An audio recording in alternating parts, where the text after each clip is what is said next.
The ambush. Captain Alina Reyes stood motionless on the bridge of the UNSS Defiant, her gaze fixed on the main view screen, as stars streaked past in brilliant blue trails. She was 38, with short-cropped black hair streaked with premature gray, a testament to 15 years commanding vessels on the edge of human space. A thin scar ran from her left temple to her jawline, a reminder of the Proxima Centauri conflict that had claimed her previous ship and half its crew. "Captain, we're approaching Eridani 7, announced Lieutenant Commander Javier Santos, his fingers dancing across the navigation console. ETA 12 minutes to standard orbit. Reyes nodded, her expression remaining neutral despite the unease coiling in her stomach. Any response to our hails? Communications Officer Lin Zhao shook her head, the blue light of her console reflecting off her features. "Nothing, Captain." Complete silence across all channels. The colony's automated beacon is still transmitting the distress code, but there's no other communication. A colonial outpost with 5,000 people doesn't just go silent, muttered Security Chief Dominic Wells, his massive frame shifting as he checked the tactical displays. His dark skin contrasted with the stark white of his uniform, and his fingers hovered over the weapons controls. Something's not right. Reyes silently agreed. Eridani 7 was one of humanity's most successful outer colonies, rich in minerals, and with a self-sustaining agricultural system. The distress call had come 3 days ago, a simple automated emergency beacon with no details, no explanation, just the colonial emergency code pulsing through space. "What's our fleet status?" Reyes asked, turning to Wells. "The Intrepid and the Valiant are holding formation behind us. All systems optimal, shields at full capacity, weapons hot. 3 ships against whatever had silenced an entire colony. Reyes hoped it would be enough. "Captain," Santos called, his voice tight. "We're picking up unusual energy readings from the planet's surface." Reyes moved to his station, studying the sensor displays. "What kind of readings?" "Nothing I've ever seen before. It's fluctuating, pulsing, like it's broadcasting something." "Lin, are you picking up any transmissions on those frequencies?" Lin adjusted her equipment, frowning. "Negative, Captain. If it's a communication, it's not using any protocol we recognize." The Defiant broke through the last of the jump space distortion, Eridani 7 appearing before them, a blue-green jewel against the blackness of space. From orbit, everything looked normal. The colonial capital, New Seattle, spread across the northern continent's coastline, its infrastructure visible even from this distance. "Scan for life signs," Reyes ordered, her voice calm despite the growing dread. Science Officer Dr. Eliza Chen hunched over her sensor array, fingers dancing across the controls. After a moment, she looked up, face pale. "Captain, I'm not detecting any human life signs. None."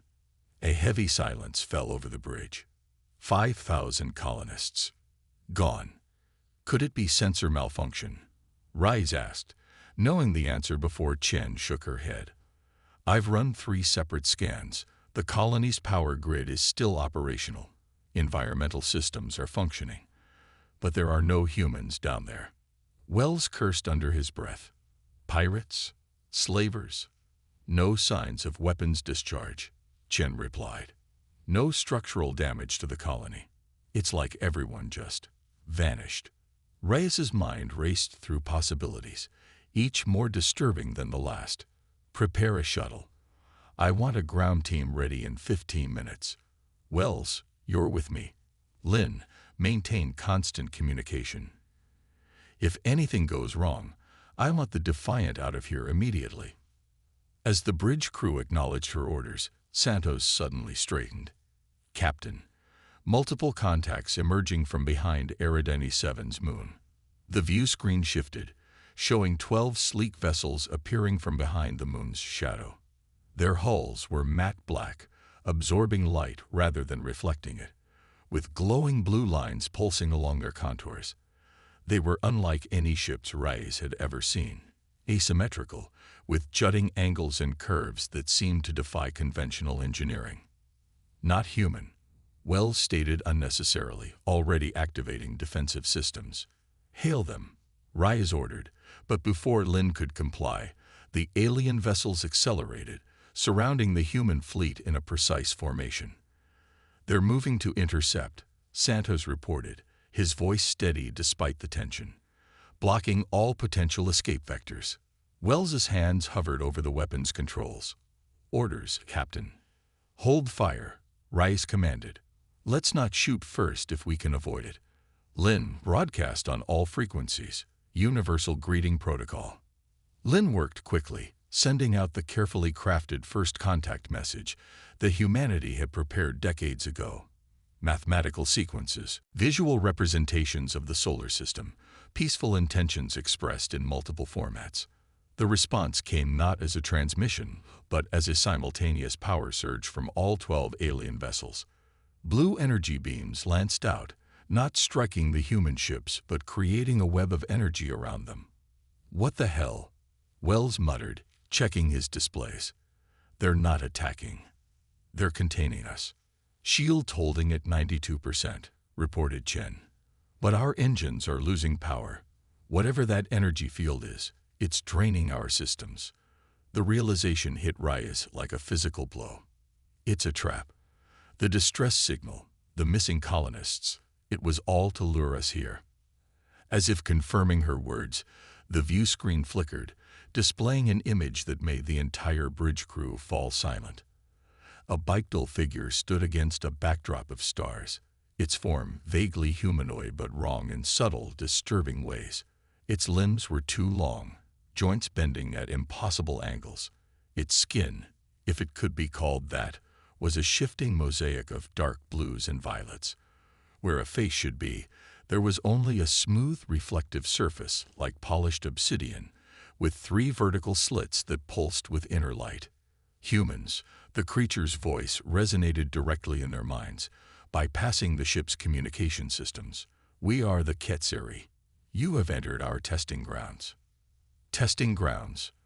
Rise asked, keeping her voice level despite the alien presence pushing against her consciousness. You abducted our colonists for testing. A sound like distant wind chimes filled their minds. Laughter, Rise realized with a chill. Your species holds such promise, the Quetzari continued. Intelligence, adaptability, resourcefulness. But potential must be proven. Only the worthy survive to join the galactic community. So this is some kind of initiation, Wells growled, his hand instinctively moving to his sidearm. A trial by fire, the alien agreed.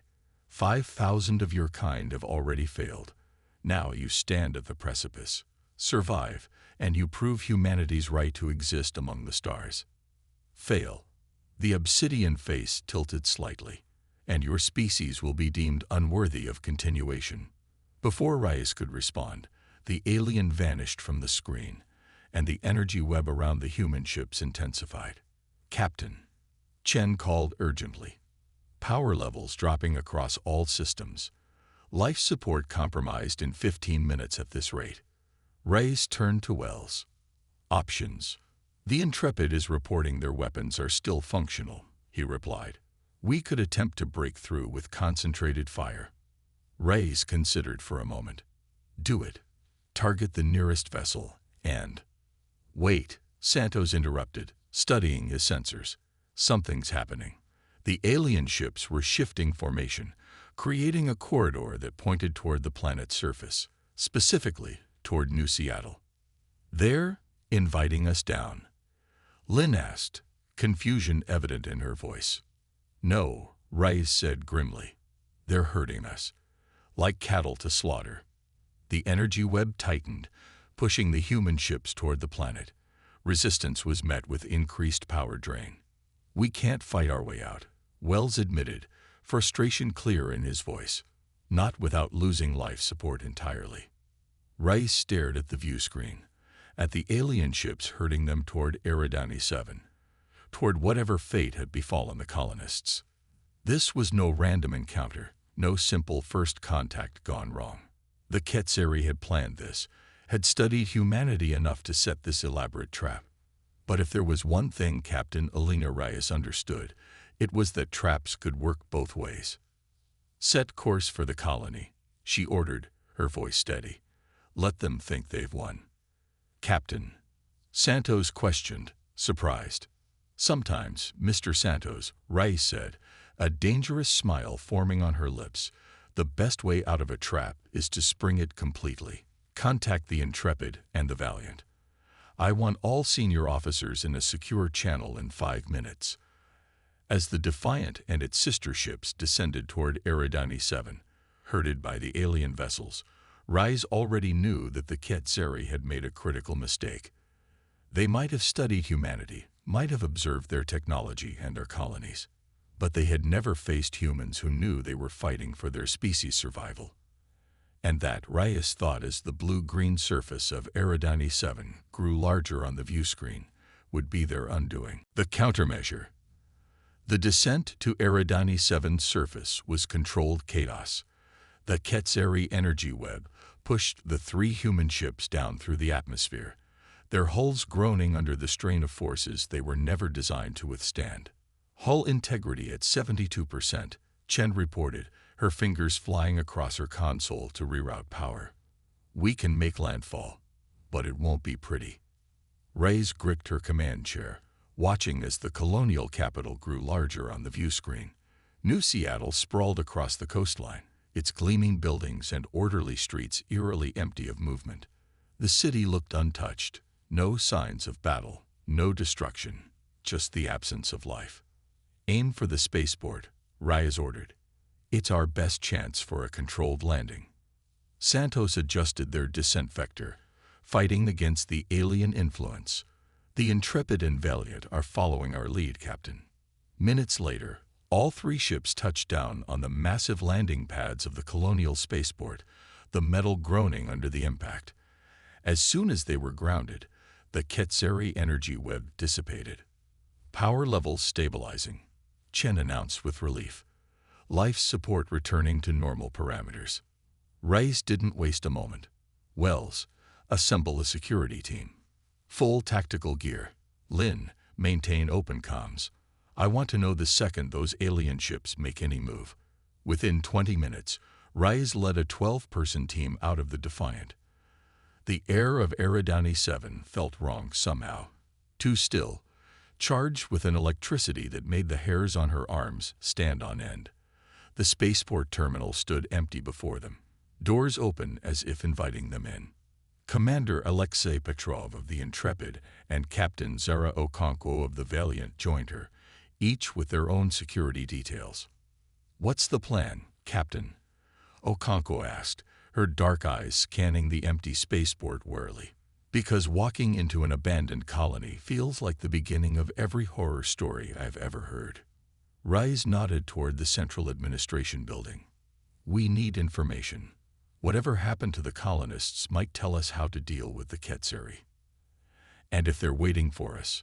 Petrov asked, his Russian accent thickening with tension. "Then we give them a proper human greeting," Reyes replied, patting the pulse rifle at her side. The 3 teams moved through the spaceport, the eerie silence broken only by their footfalls and the occasional crackle of their comms. The colony's power was still functioning. Lights glowed softly, environmental systems hummed, public information displays flickered with local news that was now days old.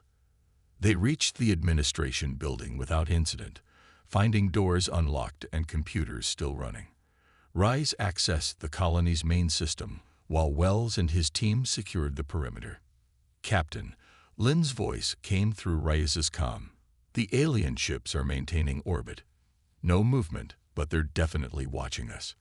"Copy that," Reyes replied, scrolling through the colony's final logs. "Keep me informed of any changes." The records told a disturbing story. 3 weeks ago, the colony's deep space sensors had detected an anomalous signal. 2 days later, colonists began reporting strange dreams, headaches, and visual hallucinations. Within a week, people started disappearing. First individuals, then entire families. Colonial security found no evidence of foul play, no signs of struggle. The final entry was from Governor Hammond, dated 2 days before the distress signal. They're in our heads. I can feel them watching through my eyes. God help us all. They took control of their minds, Okonkwo said quietly, reading over Rai's shoulder. Made them walk away. To where? Before Rais could speculate, her comm crackled. Captain, we found something, Wells reported, his voice tense. Northwest sector of the city. You need to see this. 20 minutes later, Rais stood at the edge of what had once been Founders Park, now transformed into something alien and incomprehensible. A massive structure rose from the center of the park, a spiraling tower of what looked like black glass, but moved like liquid, constantly shifting and reforming while maintaining its general shape.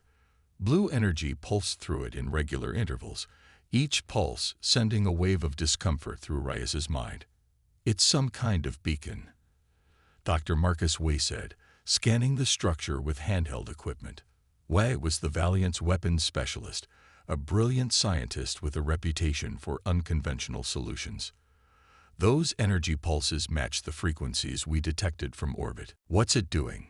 Rise asked, fighting the urge to step away from the unsettling construction. Broadcasting, I think. But not just radio waves. This is transmitting on a psychic frequency.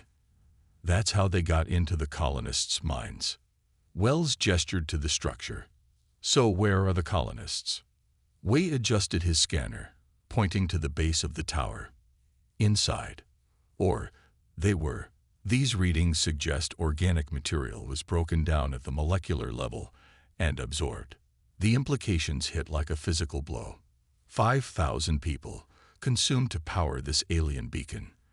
They're not just testing us, Petrov said, his face pale. They're harvesting us.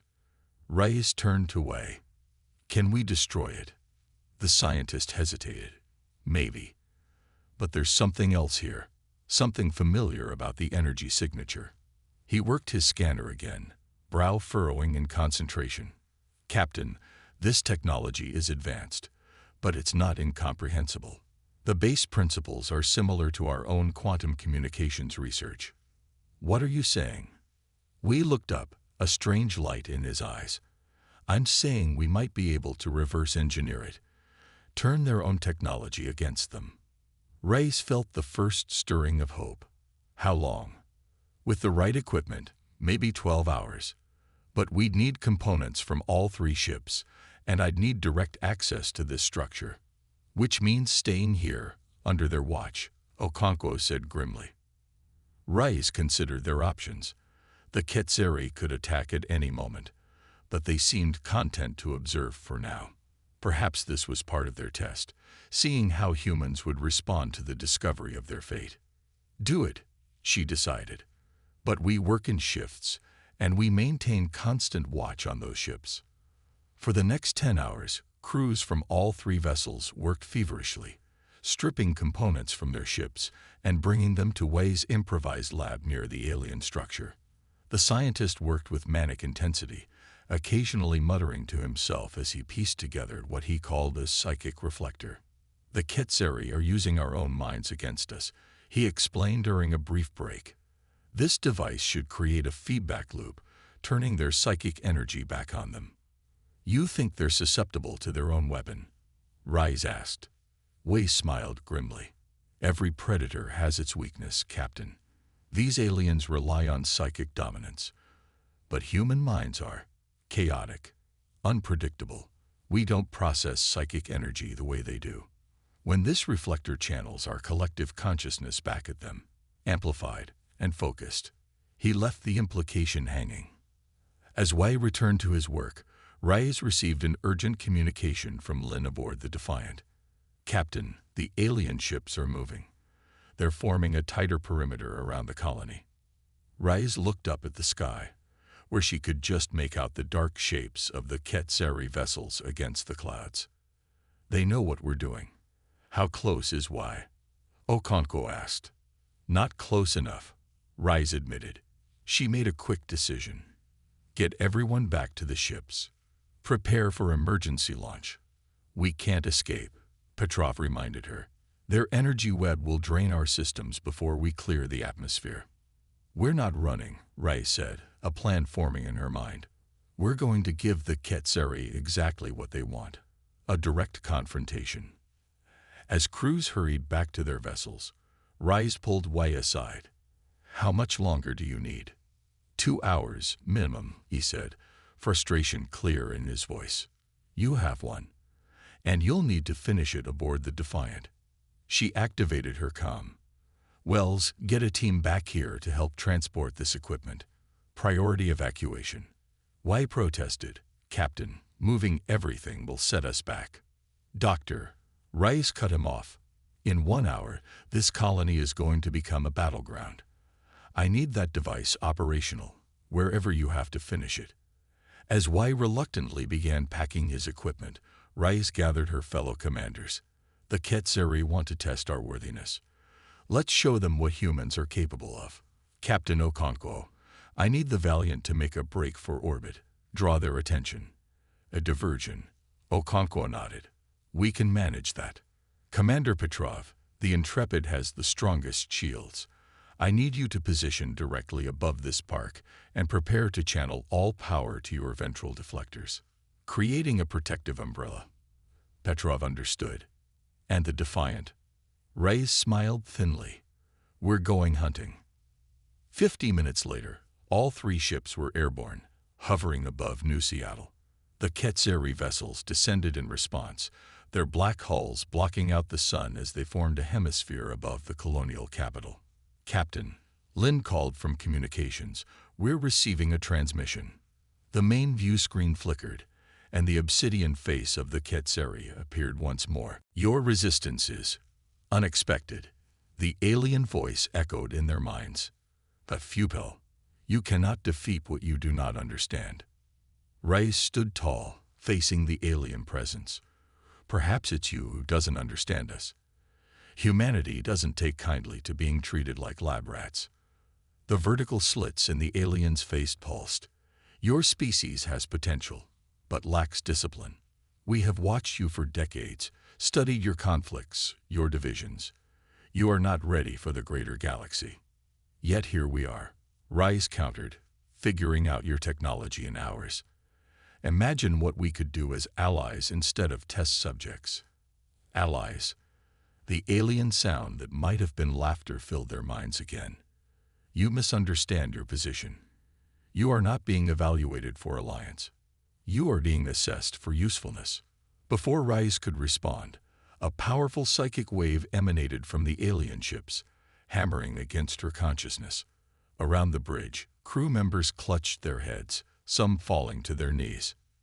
Now, the Ketseri said, you will join your colonists. Your resistance has proven you worthy of absorption. Rice fought through the mental assault. Now, Okonkwo. She managed to call through gritted teeth. The Valiant surged forward, engines at maximum burn, heading straight for a gap between 2 alien vessels. The response was immediate. Several Ketseri ships broke formation to pursue, their energy weapons lancing out to form a containment web. Petrov, position. Rise ordered, as the psychic assault intensified. The Intrepid moved into place above the alien structure in the park, its shields glowing as it diverted all power to defense. Below, Wei's half-completed device sat exposed on the alien tower, connected by hasty cables to equipment in the Defiant's cargo bay. Wei. Rice called through the ship's internal comm. Not ready. The scientist shouted back, his voice strained. The integration is incomplete. Another wave of psychic energy hit, stronger than before. Across all 3 human ships, crew members collapsed, blood trickling from their noses and ears. Rice herself could barely remain standing, the alien presence clawing at her mind, trying to erase her identity, her will. Wei, she gasped, falling to one knee. Whatever you've got, use it now. Through the haze of pain, she heard Wei's response. It'll burn out in seconds. Seconds are all we need. With the last of her strength, Reyes gave the command that would either save humanity or doom it completely. Fire. The reversal. The moment Y activated his device, the world exploded in blue light and screaming metal. The psychic reflector, incomplete but operational, sent a focused pulse of human consciousness straight into the heart of the Quetzari network. The effect was immediate and catastrophic. The alien ships nearest to the colony shuddered as if struck by physical blows. Their sleek hulls buckled, blue energy lines flaring erratically. On the Defiance bridge, the crushing pressure of the alien mines suddenly lifted. "It's working," Santos exclaimed, pulling himself back into his chair. "The psychic attack has stopped." Reyes regained her footing, wiping blood from her nose. Status of the Quetzari vessels. "Disorganized," Chen reported, studying her sensors. "Their formation is breaking. Energy signatures fluctuating wildly." "The Valiant is clear of the containment field," Lin added. "Captain Okonkwo reports minimal damage." Reyes allowed herself a brief moment of satisfaction before returning to full alert. "This won't last long."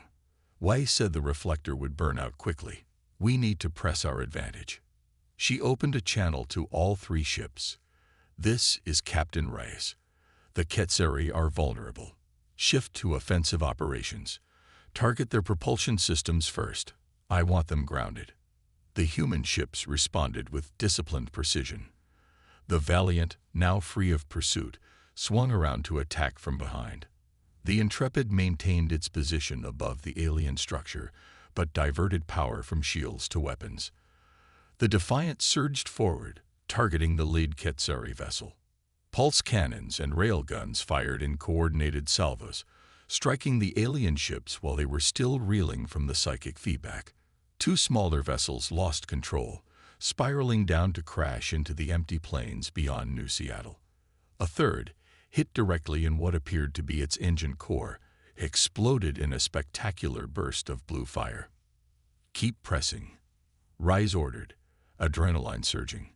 "Don't give them time to recover." But the Quetzari were adapting. The remaining ships regrouped, forming a defensive sphere. Their weapons systems came online, not the energy web from before, but concentrated beams of blue light that sliced through the vacuum. Evasive maneuvers, Reyes called as a beam narrowly missed the Defiance port side. "Captain," Wei's voice came through the comm, breathless and urgent. "The reflectors burned out, but I've discovered something. The alien structure in the park. It's not just a beacon. It's their command hub. The ships are receiving instructions from it." Reyes processed this information rapidly. "Can we destroy it?" "Better," Wei replied, excitement evident in his voice despite the chaos. "We can use it. The basic architecture is similar to our quantum communication systems, if I can access its core programming." "You want to hack an alien superstructure in the middle of a battle?" Wells asked incredulously. "I want to turn their hive mind against them," Wei corrected. "But I need direct access to the structure, physical contact." Reyes weighed the risk against their dwindling options. The initial advantage of surprise was fading fast. 3 Quetzari ships were down, but 9 remained, and they were regrouping with alarming efficiency. "Petrov," she decided, "hold position above that structure. Maximum shields. Wells, prepare a ground team. We're going back down." "Captain," Wells protested, "the risk is necessary." Reyes finished firmly. "Prepare the team." 10 minutes later, Reyes found herself once again on the surface of Eridani 7, this time accompanied by Wells, Wei, and 4 security officers. The Intrepid hovered protectively overhead, its shields absorbing the occasional strike from Quetzari weapons. Above them, the space battle continued. The Valiant and the Defiant, now under Santos' command, executed a complex dance of attack and retreat, keeping the alien vessels occupied while Reyes' team worked. Wei approached the alien structure cautiously, his equipment slung across his back. The tower of black glass-like material still pulsed with blue energy, but there was something erratic about the rhythm now, as if the psychic feedback had disrupted its normal function. What exactly are you planning to do? Rise asked as Wei unpacked his gear. Their technology operates on a quantum level, interfacing directly with consciousness. Wei explained, connecting cables to portable power units. They created this structure to harvest and control human minds. But the connection works both ways. He approached the tower, hand hovering inches from its surface. Every system needs an access point. For a psychic network, that access point is, well, psychic. Before Reyes could stop him, Y pressed his palm flat against the alien surface. His body went rigid, a cry escaping his lips as blue energy coursed through him. Wells moved to pull the scientist away, but Reyes held up a hand. Wait. Way's expression shifted from pain to intense concentration. His eyes rolled back, showing only whites, but his lips moved in what appeared to be silent calculation. The energy flowing through him changed color, shifting from blue to purple to a deep crimson. He's doing it, Rise whispered. He's actually interfacing with their system. Above them, the battle took a strange turn. The Quetzari ships suddenly broke off their attack, their movements becoming erratic. Several began firing on each other, blue beams slicing through alien hulls with devastating effect. Captain, Lin's voice came through Reyes's comm. The enemy vessels are behaving erratically. 3 of them just opened fire on their own ships. Reyes looked at Wei, whose face was now illuminated by the red glow emanating from the structure. It's working. He's turning them against each other. The security team watched in awe as the alien tower's pulsing accelerated, the smooth black surface beginning to crack and splinter. Through those cracks, Rise caught glimpses of what looked disturbingly like human remains. The colonists, their bodies broken down and absorbed into the alien technology. Wei, she called, can you hear me? The scientist gave no indication that he was still aware of his surroundings, but the effect of his work was unmistakable. Above, another Quetzari ship exploded, its debris raining down over the empty colony. Wells, Rise ordered, get ready to extract him. When I give the word, pull him clear and run for the Intrepid. This whole area is going to become very unsafe very quickly.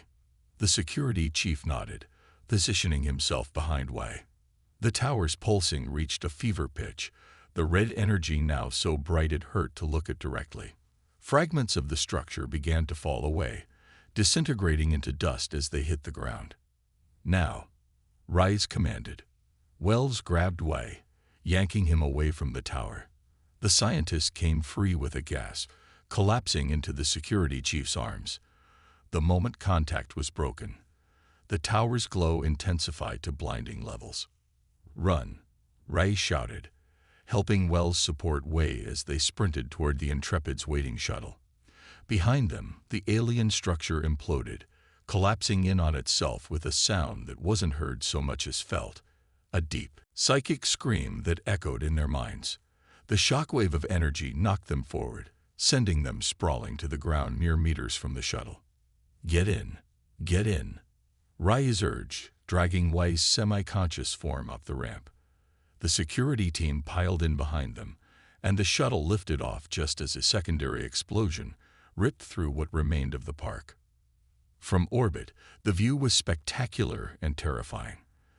The Quetzari ships, now without their central command structure, flew in chaotic patterns. Some fired randomly, others drifted powerless. 3 more collided, their hulls rupturing in silent bursts of blue flame.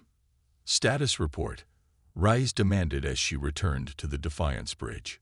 2 Quetzari vessels remain operational, Santos reported. The rest are either destroyed or disabled. The structure on the surface, completely gone, took half the colonial capital with it. Rise nodded grimly. And why? In medical. He's unconscious but stable. Dr. Chen says his brainwave patterns are unusual, but she thinks he'll recover. Rice turned her attention to the 2 remaining alien ships. They had pulled back, maintaining distance from the human fleet. Are they preparing to attack? I don't think so, Lin said, studying her console. They appear to be waiting. As if in response to her words, the main view screen activated. The obsidian face of the Ketsari appeared once more, but different now. Cracked, the smooth surface splintered like the tower had been. You? The alien voice was weaker in their minds, fragmented. What have you done? Reyes stepped forward. We passed your test. Humanity will not be harvested. We will not be experimented on. We will not be judged by your standards. The fractured face shifted, the vertical slits dimming. Impossible. You are primitive. You could not understand. We understand enough. Reyes countered. Your psychic network, your hive mind. It's your strength, but also your greatest weakness. Humans are individuals. Our minds cannot be simply absorbed or controlled. They're too chaotic, too independent. The alien seemed to struggle for comprehension. You turned our own consciousness against us, and will do it again if you ever return. Spread the word to whatever species you serve. Humanity is not prey. We are not a resource to be harvested. We are not to be tested. The alien image flickered, fading. The others will come. This is only the beginning. Then they'll meet the same fate you did. Reyes promised. Earth stands ready. The transmission cut off abruptly. The two remaining Ketsari ships powered up their engines and accelerated away from Eridani 7, vanishing into FTL jumps moments later. Silence fell over the bridge, broken only by the soft beeping of instruments and the occasional report from damage control teams throughout the ship. Is it over? Lynn asked quietly. Reyes watched the empty space where the alien ships had been. For now. In the following days, as the human fleet recovered and prepared to return to Earth, Reyes stood in medical bay, watching the still form of Dr. Marcus Way. The scientist had yet to regain consciousness, but his vital signs were strong. What did you see in there?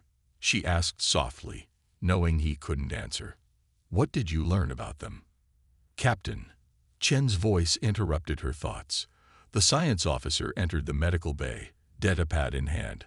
I've completed my analysis of the debris from the alien structure. And it's transforming. The molecular structure is breaking down, but not in a way that suggests decay. It's more like evolution. Reyes frowned. Meaning whatever Y did to their psychic network, it didn't just destroy it. It changed it. And that change is continuing. Reyes looked back at Wei's sleeping form.